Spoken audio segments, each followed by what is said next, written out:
Hello, Internet. The Morgan You Know podcast network presents Balls and Brew. Hello and welcome back to another rousing rendition of the flagship sports podcast here on the Morgan You Know podcasting network. My name is Rod Morgan. Funny how that works. Joining me is the executive producer of this and every other podcast here on the network. He is also a host of a show here on the network. He wears many hats, but this episode he's freaking me out by wearing glasses. It's James Thomas Jamriska. Jimmy Jam, hello. Hey, it's a new year. It's a new me. First pod of 2024. I'm excited. We've got some news to talk about. We certainly do. We have many playoff scenarios to get to. We have picks from last week to recap. We have Chris telling us a bunch of nonsense, no doubt. And speaking of Chris, let's properly introduce him and go down there to North Carolina. Maybe for the last time, joining the old man. It's Chris King. Chris, hello. Not the last time on the pod, Rod, but definitely the last time in the swamps.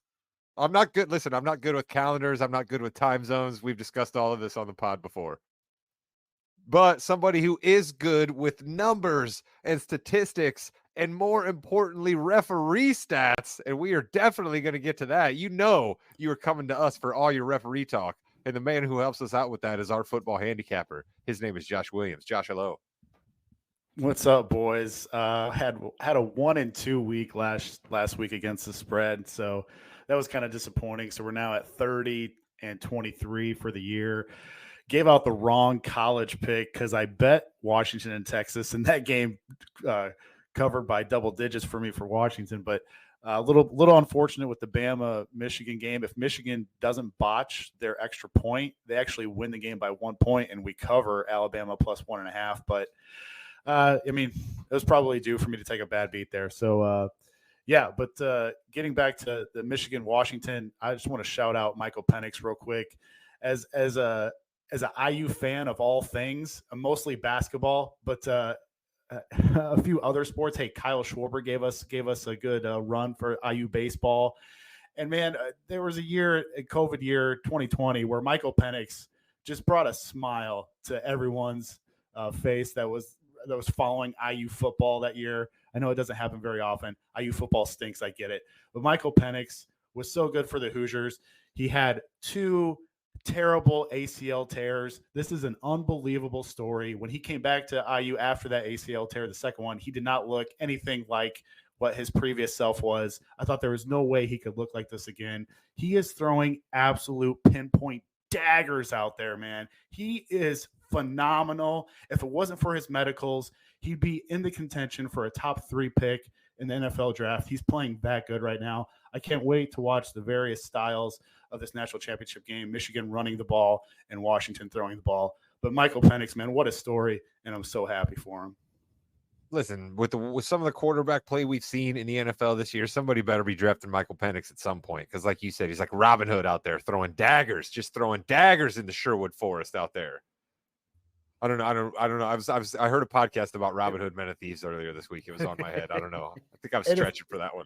Hey, man, if he would have played in the SEC, he would have won the Heisman. If he would have played for USC, he would have won the Heisman. It's an absolute crock that he didn't win the Heisman. There was 3 voters who voted Jalen Milroe to win the Heisman. Michael Penix and Jalen Milroe aren't playing the same sport, man. I mean, that's how good Michael Penix is. Jimmy Jam, I'm going to ask you to make a crazy, wild prediction right now. You love it when I do this to you. Somebody is going to get Michael Penix late in the draft, and he's going to end up having at least a year or 2 where he's going to flash. Who's it going to be? It is going to be your, mine, and our New England Patriots. Wow. Look out. Belichick coaching him up. Chris loves to hear that. Is Belichick going to be there next year? Yes. We'll talk more about that when we get done with the year. We got too many playoff scenarios and stuff to get to, Chris. But I believe Bill Belichick is definitely coming back to coach New England because look at some of the coaching that's out there. What if not Bill Belichick? Who else? Now we could talk about personnel, but like I said, that's for another show. We are going to start this show the way we start so many shows. We're going to go to our man who is a virtual encyclopedia of wrestling knowledge, and he parlays that into his face and heel of the NFL previous week. It's not the first time he's been a face. Won't be the last time he's been a face. Justin Fields is my face of the week for my Chicago Bears. He made a couple of throws that not many people can make. That first touchdown to DJ Moore was beautiful. He got out of at least 2 easy sacks. Unbelievably. That would have been, 5-10 years ago, that would have been called in the grasp. Remember that back in the day? He's going to be the Bears quarterback moving forward. He solidified himself. Bears got the first pick. Everything's looking golden in Chicago. Justin Fields is my face of the week. I think there's a few more people coming to our side of the bus over here, Jimmy. I'm hearing a few more people starting to say maybe it is better for the Bears to just try to stack some talent. Eberflus is coming back. Bring Fields back. Bring a little more talent all around him. Williams, this is our Bears check-in right here. I'm sure you're absolutely thrilled at this turn of events. Yeah. I mean, first of all, I can't believe the Bears have said that Eberflus is coming back. I mean, what's going on with that? I cannot believe it. No head coach in NFL history has ever lost multiple games in a single year despite owning a 10-plus point lead and at least a plus two turnover margin heading into the fourth quarter. Eberflus became that guy this season. And you're gonna say that he's coming back. You can't. I mean, it's obvious. Ben Johnson is in your own division. You can help your team. Plus, you could hurt the team that just won your division. It's so obvious to me, and yet they can't see it. And yeah, of course, Fields played good. He's playing. He was showcasing for his future team, the Atlanta Falcons. I mean, the guy played. So the guy played. They for are Georgia. going to give him everything, though. They are. Yeah, I mean, he plays from ahead. If you want to go back and think about, he plays from the head, dude, because they scored more points quickly. I mean, come on. What are you doing to me? Just say he's good. Say he's good. He was good. He was good. He was good in that game. I mean, I'm not saying anything that he shows flashes, but what I'm saying is go back and watch that Cleveland game. That's the only good defense they played in since week 10. And Jim Schwartz will tell you all you need to know about how he prepared against Justin Fields. Yeah, but Jim Schwartz tells every quarterback. That's not fair to say what he did against Jim Schwartz. This is like a historical defense they're putting up at Cleveland. I heard some stats that I can't remember because they just went in one ear, not the other. But the basic junt of it was that the Cleveland Browns defense is playing historic levels this year. And you're sitting here telling me, man, I don't think I want Justin Fields as my quarterback because he can't beat the Browns defense. That doesn't seem very fair to me, Mr. Williams. Since week 10, Fields has beat up on the Panthers secondary, the Lions secondary, the Vikes secondary, he didn't score a touchdown against, the Falcons defense and the Cards defense. The only good D that you've played since week 10 was Cleveland. You got a defensive touchdown in that game and another defensive turnover that set you up from the one. And since week 10, Fields is quarterback 45 out of 55 qualifiers in passing success rate. Do you really want – he's still 0-21 when teams score at least 21 points against them. Do you really want to give Guitar Hero $50 million a year? Nah, I don't. There's no way.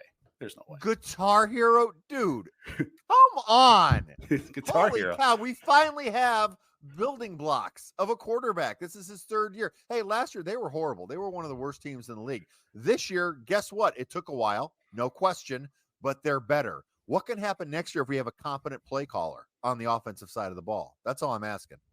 Chris, listen, you are for organizational stability here. We understand the Bears' history doesn't speak to that, but they're trying to show a little bit right now. What's wrong with that? The Bears have never shown any kind of stability when it comes to the quarterback position, especially the quarterback position. All right. Jordan Love this year, not a great year, not a horrible year. He would have set Bears records for the year he had this year with just 30 touchdowns and 3,800 yards passing. That's better than any Bears quarterback ever. And Justin Fields is so far below that threshold. Oh, get out of here. I believe that stat that Williams gave. All right, we've seen 61 to 62 different quarterbacks this year, and I bet you there's 35 to 40 of them that are better than Justin Fields. There's Oh, no get out. issue. 40 quarterbacks better than Justin Fields. 40. Okay. There's no issue that divides this podcast. There's no issue that divides this podcast more than the Justin Fields thing. We're not going to solve it here again. Hyperbole of 40 quarterbacks. Go give me a list of 40 quarterbacks better than Justin Fields. You can't do it. Not right now, but give me a day and I'll have. I feel like he's counting. I feel like he's counting Tommy DeVito in there. I feel like he's giving us a little Tommy DeVito right now. I feel like he's giving us. DeVito's won games. Justin Fields has just failed to lose games. Hey, wait. He's better than Tommy. Oh my God! Wow, you guys are really just trying to get Jimmy going here. Chris King is the heel of the week this week, Rod. Thank you. I was actually about to say that. I was going to say, Jimmy, in lieu of naming Chris the heel of the week, which we all know you want to do. Sure. Why don't you tell us who is the heel of the week here? And everybody strap in, because as I said, you come to this podcast for referee talk, and we got some for you right here. And we even have a Cowboys fan who's normally against conspiracies, and one maybe went down for his team. This is going to be good. I'm sorry, against conspiracies? Anyway, the Chris King heel of the week this week are the officials. They have had a horrendous couple of weeks here, and none worse than that debacle. By the way, the officiating in the Colts game last week was not good either, just throwing that there. But nothing with that debacle in that Lions and Cowboys game where... How do we not have all the audio for that is my question. Speaking of conspiracies, because we got the video, we just don't have the audio. Heels of the week referees. You got to get this stuff right. Come on, it's not that hard. Wait a minute now. Wait a minute. I love Dan Campbell. I love the Lions. I'm not trying to come out in defense of the referees here, but let's be honest about what was going on. Should the referees been able to decipher it? Yes. But were the Lions trying a bit of chicanery? Were they trying to pull the wool over the eyes of their opponent? Absolutely they were. So let's give the referees a little bit of credit there. Well, yeah, that's true. They didn't tell them they were going to do it beforehand either, and the guy didn't tell them. No, I'm talking about the way they're doing it, Jim. The way they're doing it is clearly to try to pull the wool over someone's eyes. Sure, and you know what? He didn't do their due diligence, but they're clearly trying to be chicanerous. He was number 2 on my list. He was my number 2 heel, Dan Campbell. For, God himself said don't go for 2, and he still went for 2. So I can't believe that you would do that. And that crew, there has been some very, very odd crews here making these calls, Williams, right? Oh, it's been terrible. It's been terrible. Brad Allen was terrible in this game, but what may have been worse was the 2 coaches in this game. Everybody, Mike McCarthy gets bailed out here because he was terrible with clock management. With a minute 20 to go, second and whatever, and the Lions had 1 timeout left. He decides to throw it like 30 yards down the field, and it's out of bounds. Dak throws it out of bounds. What are you doing, man? What are you doing? Clock management, this guy continues to mess it up every game. And then what happens? They go down. Detroit goes up. They play like a soft, like cover 3 shell the whole way down, and Detroit just rips it through all the way down because they had the extra 40 seconds because Dallas didn't run the ball. And then Dan Campbell, like Jimmy said, he said, hold my beer, Mike McCarthy. Good Lord. I don't have a problem with it going for 2 at the 2-yard line. That's not the issue. You take a bad beat. I get it. The officials messed up, but you can't go poker style and go alt on tilt. And the whole thing is just insane. And so now we're going to go for it from the 7-yard line. Somebody has got to be in his ear. Somebody's got to be in his ear saying, okay, Dan, calm down. We can still go to overtime, kick the goddamn extra point. Let's get it into overtime. What are we doing? Has he never seen Tin Cup? Has he never seen Tin Cup? What are we doing going from the 7-yard line? And then the Cowboys, they're like, wait, we're going to compound it. What are you going to do at the 7-yard line? You're going to hard count it. And what do? They jump off sides, of course, because it's the undisciplined Cowboys. And so now it gets up to the 3.5-yard line. And so now you're thinking maybe the emotional Dan Campbell has realized what he's doing. Maybe he'll trot out the extra point kicker and they'll go to overtime. Nah, he's like, nah, I'm not going to do that. I'm going to have Jared Goff throw 3 yards short of the end zone and late. and the Cowboys are going to win this game at 1 point. What a fiasco of a last 3 Wait a minutes by minute. the head Wait a coach. minute. Wait a minute. Wait a minute. Wait a minute. Wait a minute. Wait a minute here. I got to be a bit. Let me put my journalist hat on here. Okay. You've been singing the praises all year long of the Detroit Lions offensive coordinator, but Ben now all of Johnson. a sudden Dan Campbell's calling the plays. Wait a Ben- minute. That was Goff's fault because Ben Johnson actually called a good play. If Goff got that ball out on time, it would have been a touchdown. It would have been a 2-point conversion, but he waited and an extra tick long, and it was incomplete. It was terrible by everybody around there. Terrible coaching. Campbell and McCarthy. What about the referees though? Did you have a problem with the referees? Yeah, I mean, that was terrible too. Like Belichick said, we should be able to review everything because these refs suck. I mean, Belichick said that like 5 years ago, and they continue to not be able to review it. And somebody said, oh, they should just give the Lions the victory. That you can't do that either because the Cowboys weren't covering 68 because they didn't think he was eligible. So if they would have known he was eligible, they would have probably covered him, I would think. So you can't just give Detroit the victory. I mean, it's ridiculous. It's a total fiasco, and these refs need to be held accountable. Chris, what do you have to say for yourself as a Cowboys fan? I mean, clearly the NFL was calling and getting somebody on the horn and saying, hey, whoa, we can't, guys, we can't do this. I know McCarthy is trying his damnedest, but you guys have to try your damnedest and give it back to him. I'll start off first by saying that Detroit should have taken the field goal and gotten those extra points in the first half instead of going for it on a 4th and goal late in that second quarter. Take those points, then gamble later in the game if you have to. If they take those points, then they're not trying to go for 2. They're going for the extra point because they just scored the touchdown to win it. Enough filibuster. Get to answering my question. I think we have 2 issues. One, the Cowboys are lucky because Mike McCarthy did not do well in his clock management late in the game.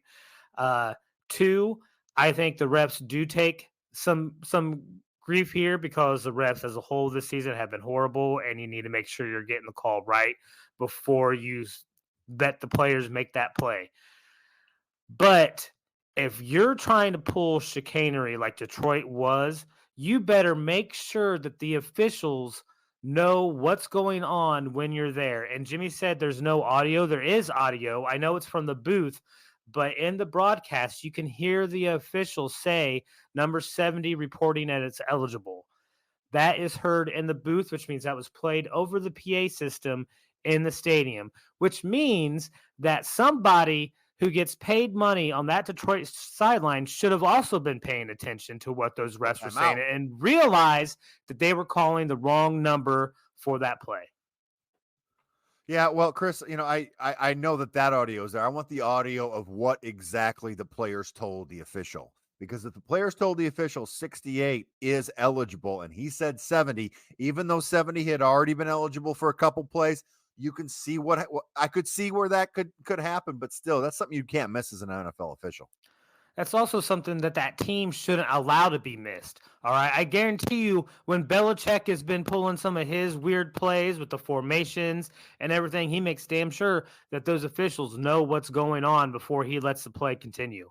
And that play got snapped. That ball got snapped with 17 seconds left on the play clock. And that microphone in Goff's ear doesn't stop working until 15 seconds. So someone could have said, don't start the play, get on that ref and tell him he messed up. All right, there you have it. I think we broke that down pretty succinctly there. Chris told you a whole lot of stuff that he does know there. Now we're going to make him sound like a fool and have him tell you a whole bunch of stuff that he doesn't know. Yeah, I don't know what's going on with this MVP voting, guys. I know everyone says it's a quarterback award now. I don't get it. I think this has been a mediocre year for quarterback play in the NFL. I don't think any quarterback has stood out above everybody else. I know people want to give it to Lamar Jackson right now, and I'm a big Lamar fan, but just because he's had some good games at the end of the year doesn't, to me, think he deserves it. I think we really need to start pushing the Christian McCaffrey for MVP. All right, here's a guy that has over 2,000 all-purpose yards and 21 touchdowns on the season between rushing and receiving. All right. That's the best running back. That's the best player on San Francisco. They're one of the top teams in the NFL. You got to give that MVP to Christian McCaffrey. There you go. MVP CMC. Somehow a Niner will be called MVP on this podcast one way or another. We are a very pro Niners podcast here, no matter what I try to do. I don't know if everybody's eating rice-a-roni before we eat. I don't have any idea what's going on here. I don't know if we all have Nancy Pelosi fans. I don't know what's going on here with our San Francisco love on this podcast, but Jim, Nancy Pelosi represents San Francisco. All right. It's nothing political. It just happens to be a fact that she represents San Francisco. Just off the top rope, just out of nowhere. Listen, there's certain things I know about San Francisco, and for some reason, Nancy Pelosi That's representing there is one of the top ones that comes to my head. All right. Infer from that what you will, our 14 listeners.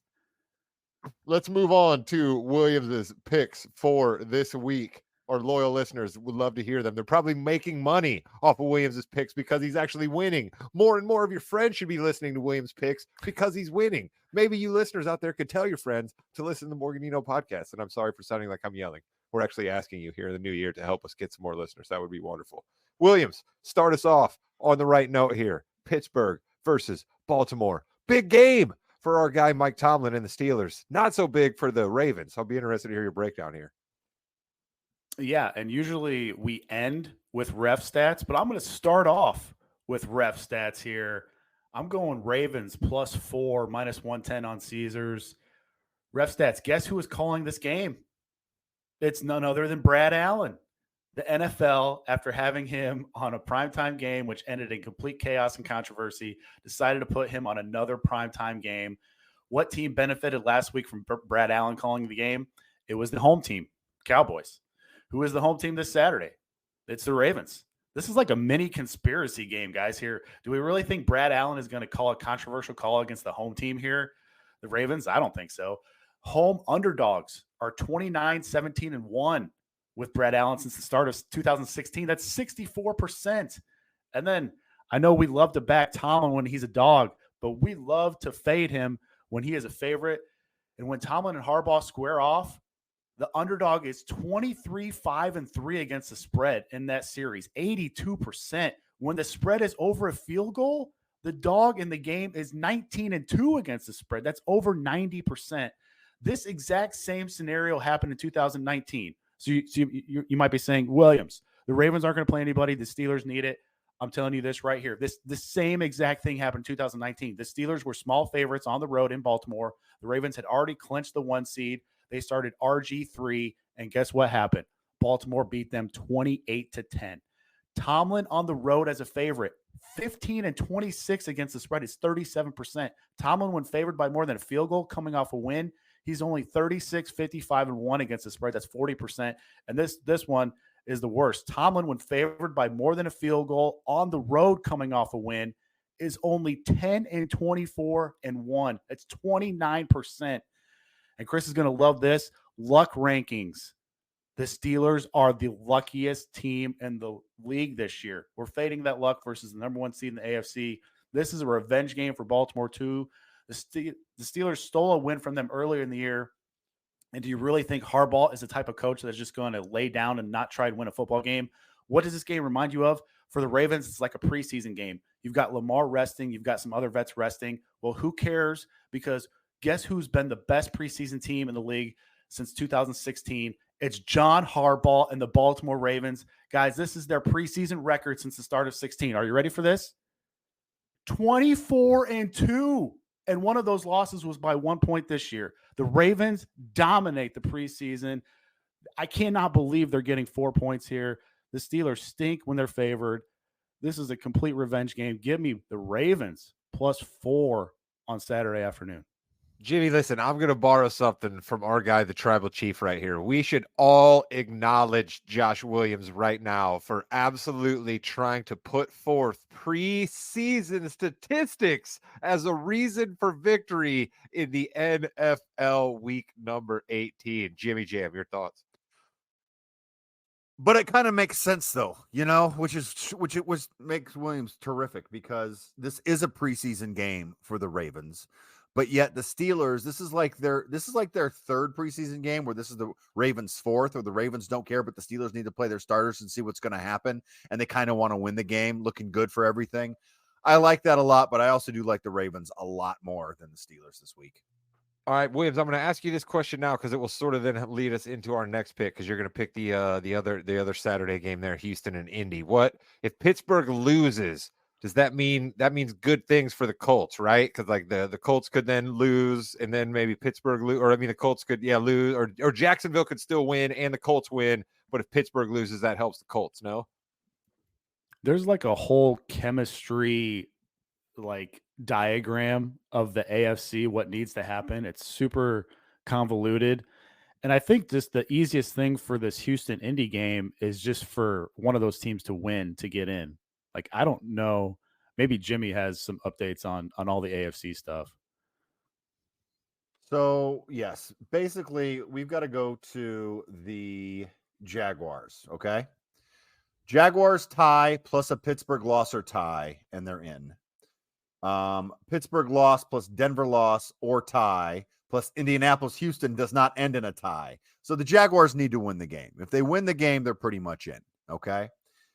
The Colts have to win, or the Colts tie plus Pittsburgh loss or tie. So if the Colts win, they are in.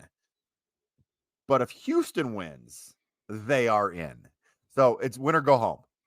And if Jacksonville loses, the winner of this Houston Indy game gets the division. We get Number maybe a 4 home seed. playoff game. That'd be kind of cool. Yes. Wow, that is crazy stuff out of this Indianapolis Colts team, who, once again, Chris, I will say I have always backed. I root for them to win every game. I have never once rooted for the Colts to lose. No, of course I have. And the reason I did it, Chris, is because of what we're seeing right now. Flush out the garbage, bring in new talent, start fresh, and look if I wasn't proved correct by what the Colts are about to pull off this year. Chris, defend Draft yourself. Anthony Richardson high. He'll take you to the playoffs.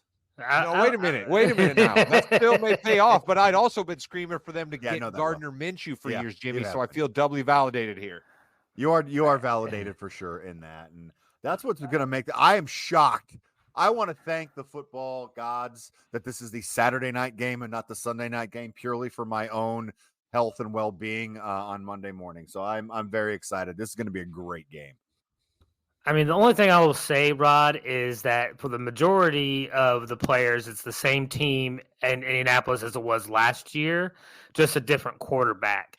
So I don't think tanking for that low pick necessarily made it so this team could get to the playoffs. It does help having Anthony Richardson. I'm happy that we have a player of his caliber. Had we won 5 of Jeff Saturday's last 10 games, do you think we might have had to deal with some of the same garbage the Las Vegas Raiders are dealing with right now? But the fact that we lost every game that he coached except his first meant that he had to get flushed right out of town? Listen, I don't think there's any doubt that we have a great coach in Indianapolis right now. And I really think if the Colts win this week, that he deserves to be coach of the year.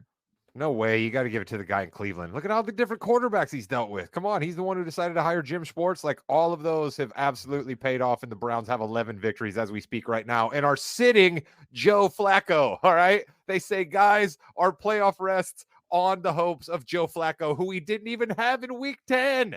But now we got to sit him out for week 18. Absolutely crazy stuff in Cleveland. Williams, give us the breakdown of Houston and Indy. Let's go. Come on, Colts.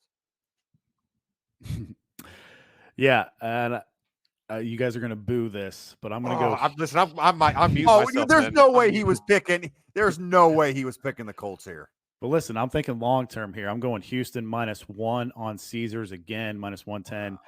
Bobby Slowick and this Houston offense, when healthy, destroys zone coverage, and this is why I think I'm not going to tell you how to root for your Colts fans. I get it. You want them to win, but I'm telling you, it's not the end of the world if they lose this game, and this is the reason why. I have no faith in Gus Bradley. The Colts and Gus Bradley play a ton of zone. They play at a top 3 rate in the league. They play the soft cover 3. It's one thing when he was in Seattle with the Legion of Boom to play cover 3 with those studs on that Seahawk team. It's a total other animal when you try and do that with this version of this Colts secondary. The Colts don't have anyone with that same talent level in their secondary right now. And Gus Bradley lives in cover 3. He plays it at a 61% rate. The next closest team is 37%. This is what I've been talking about. He doesn't adjust during the game. So you may be asking yourself, what's so bad about cover 3 in this particular opponent? Stroud versus zone, 112 passer rating against man that drops to 84. He's got a healthy Nico Collins back, a healthy Dalton Schultz back. And since week 9, I'll give you one guess what OC in his offense is number 1 versus specific cover 3 coverages. It's Bobby Slowick and CJ Stroud. Colts are 26th in pressure rate. Stroud is 27th graded quarterback when pressured, but he goes all the way up to 6th when not pressured. I just don't think Bradley's going to be able to pressure him. And the Colts in the luck rankings, number 2, they're the second luckiest team in the league. So we're going to fade them. Texans are top 5D in schedule adjusted efficiency and stopping running back runs. They're number 1 in the league in yards per rush allowed to running backs. And when both teams are coming off short rest and playing in a primetime game, the road teams in those games are 22-7-2 against the spread. That's surprising. 76% in the last 30-plus games in those splits.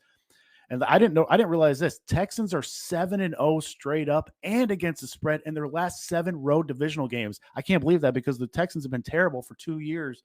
That's tied for the 3rd longest road divisional winning streak since 1970. We got ref stats here. Bill Vinovich's crew is calling this game. 54% of his penalties have been called against the home team. The Texans are a top 5 penalized team for unnecessary roughness, but Vinovich is calling a below average amount of those types of penalties. Home teams only 40, 52-4 against the spread when Vinovich is calling the game. It's 44%. Worse yet this year, they're only 4-9-2 against the spread in 2023. I know it's painful, but the future is very, very bright for this Colts team. Give me the Texans -1 on Saturday night. This is what we wanted, Rod. This is what we wanted. Because listen, I've been terrible at the AFC South, right? The last couple of years, he's been pro Colts and we've missed the playoffs, right? This year, he's been anti-Colts and we've been succeeding. We want him to keep rooting against the Colts so it doesn't jinx us. All right, my job here as the host on the Balls and Brew flagship sports podcast here is to react to what just happened. I'm going to do that. But listeners, you couldn't see what was happening there. Our man Chris down there in North Carolina has been housing an entire 2-liter of store brand root beer during this podcast, and he had to get up and leave quickly during Williams's breakdown of that game. I can only imagine it was related to the housing of said root beer that Chris has been doing during this entire podcast. So, Jimmy, I did my job. I reacted to something that happened on the podcast because, quite frankly, I don't want to say anything about what Williams just said because I don't understand why he doesn't want nice things for Gardner Minshew. All right. Gardner Minshew is never going to have the chance again to quarterback a playoff game. And I don't understand why Williams doesn't want that for our guy. One thing we also have to remember is the future isn't necessarily bright. Anything and everything can happen. We've learned that so many times. You have to do it now. And Williams is right in everything he said. The Colts can get a little bit of pressure with that line. They need to do it. I'm very concerned about our run defense because anyone and everyone can run on us. And if the Texans are smart, they will run 3 out of 4 plays and just go up and down the field. But we've got to do it now. I'm ready. Colts will be ready. That place is going to be rocking. It absolutely will be on fire. And listen, I bet a bunch of Philadelphia Eagle fans said to themselves, well, our Super Bowl hopes are dashed now that our guard Carson Wentz is out. And how funny is that to say because now where Carson Wentz is at. But Foles, Foles came in. He pulled the Milton Berle, whipped it out, put it on the table, and won the Super Bowl for the Eagles. I hope that for our guy, Gardner Minshew, and his flowing locks and his great headband and his wonderful personality. And all those guys love him. I love him. Go Colts. Let's go. Now, we have a breakdown of a game that I'm quite interested in. Interested in the same way that you always like rubberneck and have to kind of check out a car crash on the highway, you know? What are you going to tell us about the Rams versus the 49ers, Williams, a game where everyone is sitting? You didn't even know this, Rod. You didn't even know this. But of course, I'm taking the Niners -4, my guy Kyle Shanahan. Guess who the Rams are starting in this game? It's Carson Wentz. I had no idea. Carson Wentz is starting for the Rams here. The Rams signed a 7th wide receiver to the roster this week off the street. That should tell you that they're going to rest Puka Nacua once he gets those 30 yards or so to break the rookie record. And listen, the Rams are already resting Stafford, Kyron Williams, Cooper Kupp, Aaron Donald, Ernest Jones. I mean, that's like their 5 best players. We know this team is kind of built like a stars and scrubs team. There's not much depth on this team. And we know that Sean McVay is just the opposite of John Harbaugh. He does not care about preseason football. This is like a preseason game. This is kind of like a preseason game for the rest. They just want to get in and get out with no injuries. McVay is just 1-8 straight up in his last 9 preseason games. And we know my guy, Kyle Shanahan, owns Sean McVay, 9-0 straight up against him in the last 9 games in the regular season. And look, I don't think the Niners are going to rest everyone here. That they already have a bye. I don't think they want to give these guys basically 3 weeks off. If you include the break here going in all the way to the playoffs, I think they want to stay fresh. I know Purdy and McCaffrey are not going to play, but I think Debo plays a little bit. I think Ayuk plays a little bit. I think Kittle plays a little bit. I think these guys want to play. They want to finish the home season off right. I don't know. I don't understand why this game isn't over a touchdown here. The Rams, when they don't care about a game, I mean, they really don't care about a game. They just want to get in and get out. And so give me the Niners here all day, -4. So you're saying Rams feel the same way about preseason games that they feel about first-round draft picks? That is correct. Good call. Love it. Sam All right. Darnold versus Carson Wentz. I'm ready. Yeah, absolutely. These guys were at the top of the draft, and now look at them. Look where we are now. It's like that famous Paul Rudd gif, right? Where he's just like, who would have thought? Not me. And then here's where they're at. All right. We don't have futures market watch because, as our old man so astutely pointed out to me in the pre-show fist fight, we don't have much of a future left in the NFL. So no futures market watch this week. But Williams does tell me he has an ugly, ugly hedge that I will no doubt hate. And I said to him, well, of course I'll hate it, Mr. Williams, because lately I've hated most of the things you've brought to the podcast. So let's see what he's got here. Well, listen, I'll give you 2 options here. If you tailed this Kevin Stefanski Coach of the Year at 14-1, and actually I found it after we recorded a couple weeks ago at 16-1. If you tailed that and you're saying to yourself, but wait, what if Tennessee actually pulls off this upset against Jacksonville? The winner of this Houston-Indy game is going to win the division. Let me get down some money just to cover my Stefanski bet, just in case either of these teams wins. I think each coach has a legit chance to win Coach of the Year. You can find D'Amico Ryans at 10-1, I believe, on MGM.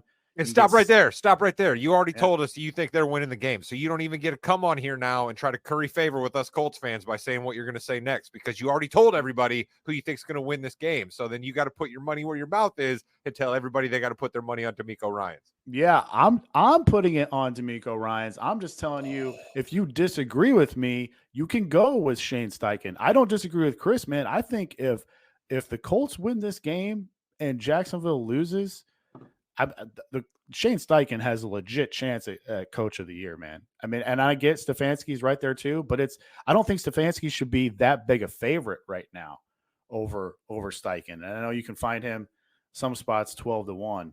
So, yeah. I mean, get a feisty Williams there, like Jimmy. I got a feisty Williams there. Got to like fire him it. back at me. Yeah. So, I mean, we could. I'm trying to find higher odds, but yeah, what I see here is 12-1. I got some buffering going on, so yeah. Well, listen, that's all right. We got plenty of time next week to talk about the playoff matchups, how they work themselves out. Lots of games to come down, lots of strands in old Dooner's head to keep straight. We'll do our best here at the Morgan Podcasting Network to keep up with all the threads, bring them to you next week. We do have some basketball thoughts for you, though, so we will say goodbye to our football handicapper, Josh Williams. And on the other side of a little bit of break here, our intrepid producer will put on his host cap and lead us on the fast break.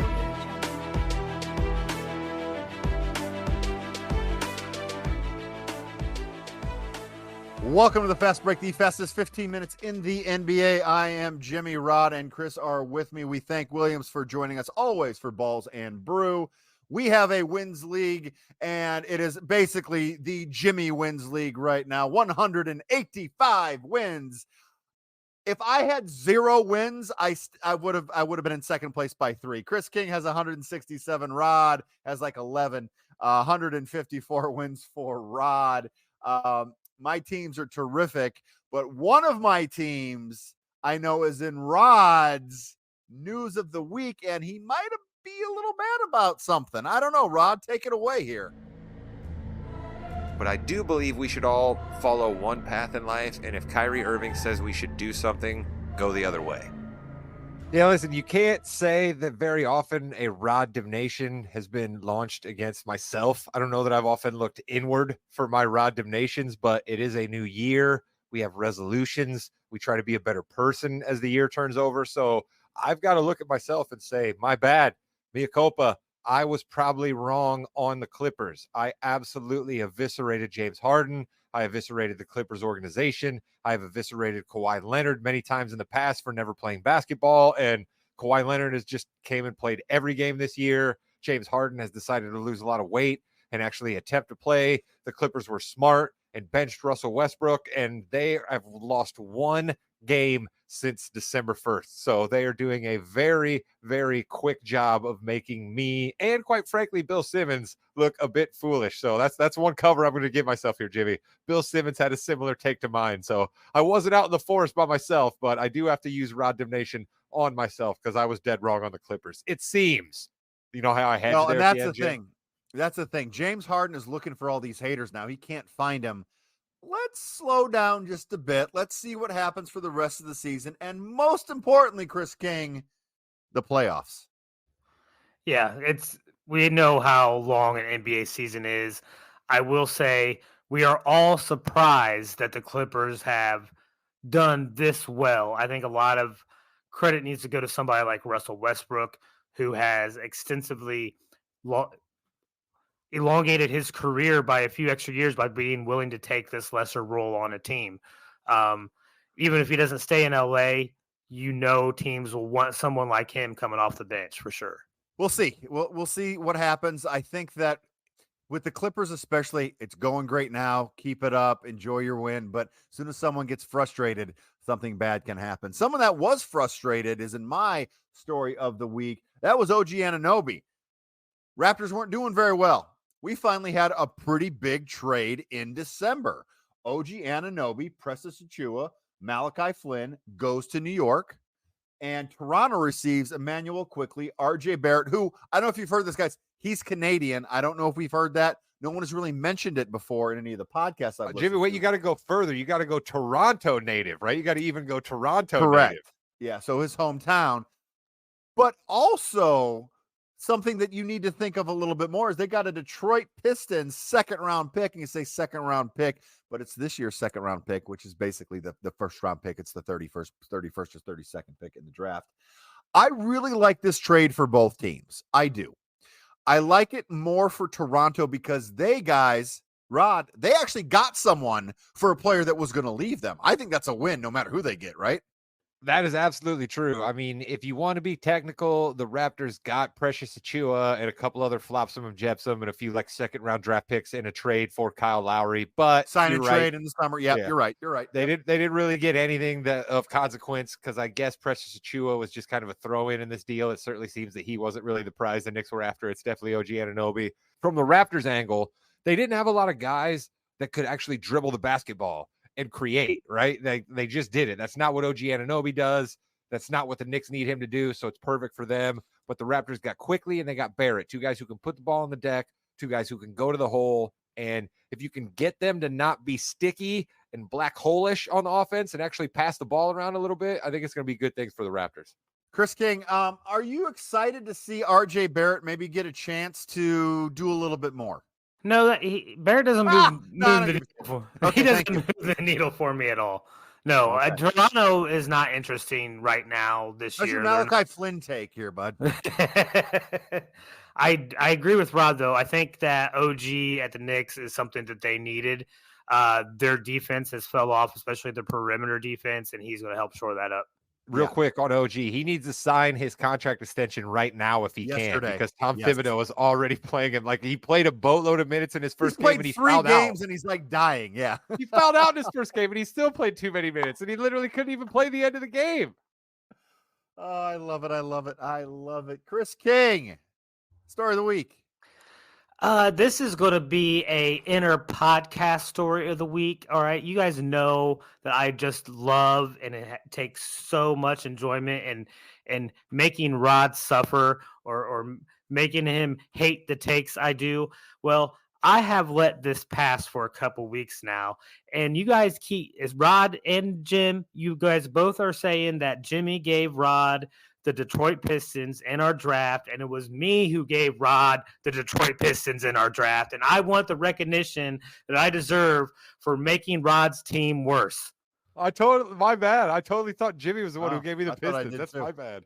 Thank you for clearing the record. We want to be transparent here. We do. Rod stinks. He's got 3 teams that haven't won 10 games yet. I have 1 team and they've won 9. So, and Chris has the Wizards. So let's enjoy that. By the way, watching anyone not having the ball on the Wizards when Jordan Poole has the ball is comedy gold. It's gold, Jerry. Speaking of gold, let's go right to it. Let's go to the Kings Hardwood Hierarchy.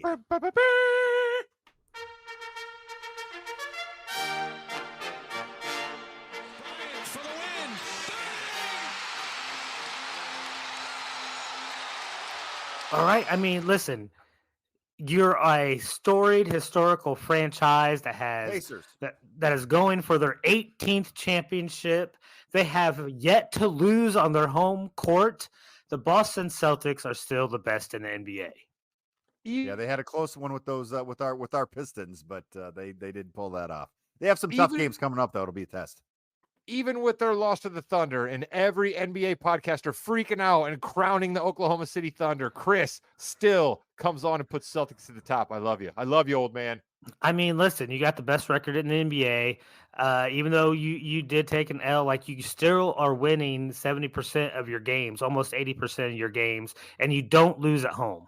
You know why I was excited about that loss to the Thunder? I'll tell you why. Because when the Celtics finally got serious and said, okay, it's time for us to put our big boy pants on, they closed that game real quick. And Jason Tatum started guarding Shai Gilgeous-Alexander, and he shut him down a little bit. So I think the Celtics, when it comes time, if they're still healthy, which is a big if with the Celtics, Al Horford's 55 years old, Kristaps Porzingis has brittle bones. So hope the Celtics can hang on. But I love that you still have them at the top, Chris, because I was quite angry that every NBA podcast I listened to was like, oh my God, should we just give the Thunder the Larry O'Brien trophy right now? Yeah. Speaking of the Thunder, how about the Queen, Chris? The Queen is not the Thunder. It's still the Timberwolves. They are still the best team in the West. They still have the best record in the West. They lost to the Knicks. They lost to the Knicks. I don't understand what we're doing anymore. Okay, so listen. What have you done for me lately? You have just got done saying that you were upset about everybody going crazy about one loss to a playoff team, all right? The Knicks are a playoff team too, all right? It's not like... Well, that's fair. That was an afternoon game on New Year's Day after partying in New York on New Year's Eve. You're right. That's fair. You know, it's not like the Pacers losing to the Wizards, all right? You know, it's not that bad. But and Oklahoma City is not even going to be my Prince either. I'm giving the Prince to the Clippers because they have only lost one game for that long. They've won 5 in a row. They have the longest win streak in the West right now. So Clippers deserve to be the Prince. Okay, I can see that. I like that a lot there. And we've got some good basketball. I mean, honestly, every team but 4, there's some stories, there's some good play going on. I really enjoy that. Hey, by the way, even Victor Wembanyama, that steal dunk thing that he did the other night was ridiculous again. But what a game tonight. What a game tonight. The Spurs showed up against the Bucks tonight. We have the San Antonio, Detroit, Washington Jester of the Week, Chris King. Who we got? It's still Charlotte. No, you got to give it to the Lakers here, don't you? You got to give it to the Lakers here. When can you ever make the Lakers the Jester? And they're flat terrible right now. I don't disagree with you. I'll put both the Lakers and Charlotte. Listen, Charlotte, everyone gets a trophy for Chris. No, I mean, listen, you don't want the Jester Trophy, all right? And Rod's not wrong. The Lakers are just sucking right now for some reason, and Because they they're aren't losing playing patience good. with Darvin Ham. Ooh, but Charlotte is a Whose dumpster music fire is right that, now. Jim? Whose music? Oh my God. Is that Doc Rivers' music? Is that Doc Rivers in the back? My God. Phil Jackson! Phil Jackson! Listen, but here's the thing about the Lakers being possibly in Chris's jester ring here, all right? LeBron James does not do well with situations like this, okay? We are about to get a lot of leaked background reports to certain reporters that are favorable to Clutch talking about how LeBron doesn't like this and LeBron maybe doesn't like that, and he's a bit unhappy about this. The Lakers better figure out who wants D'Angelo Russell and what they can get for him, and they better do it soon, Jim. And why is it Zach LaVine? All right, Chris. So we've got the Lakers as you're kind of bullied into Jester there. You want to say anything about the Hornets other than if Ball's not playing, they're nothing? I mean, they are a dumpster fire. I mean, Trade know, Scary Terry. Free Scary Terry. That's what you need to say about the Hornets. he's like a staple. He's really like a fan favorite down here. He's because he's been here for so long. Like when you get the Charlotte Hornets like ad or pep ad for the next game, it's a Scary Terry highlight. All right, so like he's a fan favorite down here. I mean, it's just sad when you're like, hey, Brandon Miller is starting to average about 15 and a half points, so things are looking up. Like that's not what you want to hear as a franchise. Gotta love it. Well, it looks like they made the right pick though. In the draft with Brandon Miller, because Scoot right now is not doing much, but you never know what'll happen there. So we have a lot going on in the NBA. We had a lot on Balls and Brew. It's been a fantastic new year with all the stories. Next week we'll have even more on the show. And with that, Chris, take us home. Goodbye, internet. That was very astute, Chris. Goodbye, internet. Astute. Yes.